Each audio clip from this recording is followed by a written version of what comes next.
ইরানের আকাশে ঘন কালো মেঘ, যেন এখনই ধেয়ে আসবে তীব্র ঝড়, যা লণ্ডভণ্ড করে দেবে তেহরানকে। তবে এই ঝড় প্রাকৃতিক নয়, মানবসৃষ্ট, যার সাথে সরাসরি জড়িত মার্কিন প্রেসিডেন্ট ডোনাল্ড ট্রাম্প। এমনই তথ্য ফাঁস করেছেন মার্কিন নাগরিক ও মধ্যপ্রাচ্য বিশেষজ্ঞ প্যাট্রিক ক্লোসন। হোয়াইট হাউসের নতুন শাসকের তালিকায় কি আছে ইরানের জন্য? মার্কিন প্রেসিডেন্ট হিসেবে 2017 সালে হোয়াইট হাউসে বসার পর ইরানকে কঠোর বাণিজ্যিক নিষেধাজ্ঞায় ফেলেন ডোনাল্ড ট্রাম্প, যার কারণে ব্যাপক অর্থনৈতিক দুরবস্থায় পড়ে মধ্যপ্রাচ্যের দেশটি।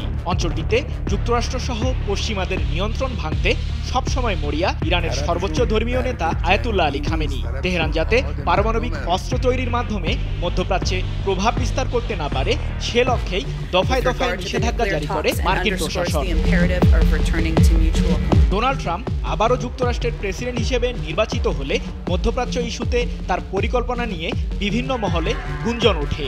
সম্প্রতি আন্তর্জাতিক আণবিক শক্তি সংস্থা IAEA জানিয়েছে, ইরান পারমাণবিক অস্ত্র তৈরির মূল উপকরণ ইউরেনিয়াম পর্যাপ্ত পরিমাণে মজুত করেছে, যার বিশুদ্ধতার মাত্রা 60% ছাড়িয়েছে। সংস্থাটির এমন তথ্য প্রকাশের পর তেহরান প্রসঙ্গে আরও কড়া অবস্থানে যান নতুন মার্কিন প্রেসিডেন্ট ট্রাম্প। মার্কিন প্রশাসনের ক্ষমতা নেয়ার পরই যে ট্রাম্প ইরান ইস্যুতে আবারও কঠোর অবস্থানে যাবেন, সে বিষয়ে তথ্য ফাঁস করেছেন প্যাট্রিক ক্লোসন। তিনি যুক্তরাষ্ট্র ভিত্তিক গবেষণা প্রতিষ্ঠান ওয়াশিংটন ইনস্টিটিউটের পরিচালক ও মধ্যপ্রাচ্য বিষয়ক গবেষক।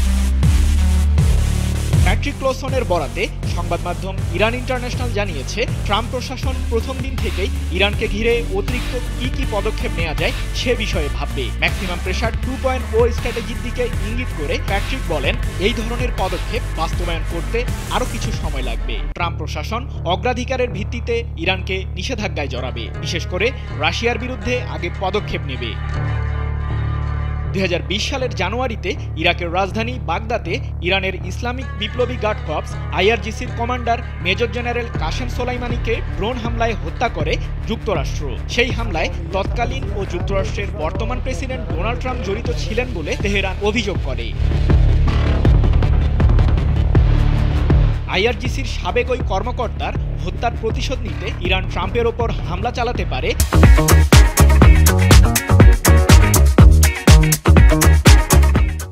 এমন তথ্য সম্প্রতি বিভিন্ন মাধ্যমে প্রকাশিত হয়। তবে এই অভিযোগের সত্যতা না থাকায় বিষয়টিকে উড়িয়ে দেন ইরানের প্রেসিডেন্ট মাসুদ পেজেশকিয়ান। তিনি জানান, ইরান কখনোই ট্রাম্পকে হত্যার পরিকল্পনা করেনি এবং করবেও না। তবে মধ্যপ্রাচ্য বিশেষজ্ঞ প্যাট্রিক ক্লোসনের দাবি, ট্রাম্পের ওপর সম্ভাব্য ইরানি হামলার প্রেক্ষিতেই তেহরানকে কঠোর নিষেধাজ্ঞায় ফেলবে নতুন মার্কিন প্রশাসন। এদিকে ইরানের শক্তির মূল উৎস যে দেশটির সর্বোচ্চ ধর্মীয় নেতা আয়াতুল্লাহ আলী খামেনি, সে বিষয়টিও তুলে ধরেছেন প্যাট্রিক ক্লোসন। তিনি জানান, খামেনির জন্যই ইরানের সামরিক ও অর্থনৈতিক ব্যবস্থা টিকে আছে, আর অবর্তমানে ইরানের ক্ষমতার লড়াই ও পারমাণবিক অস্ত্রের বিষয়টি ঝুঁকিতে পড়বে।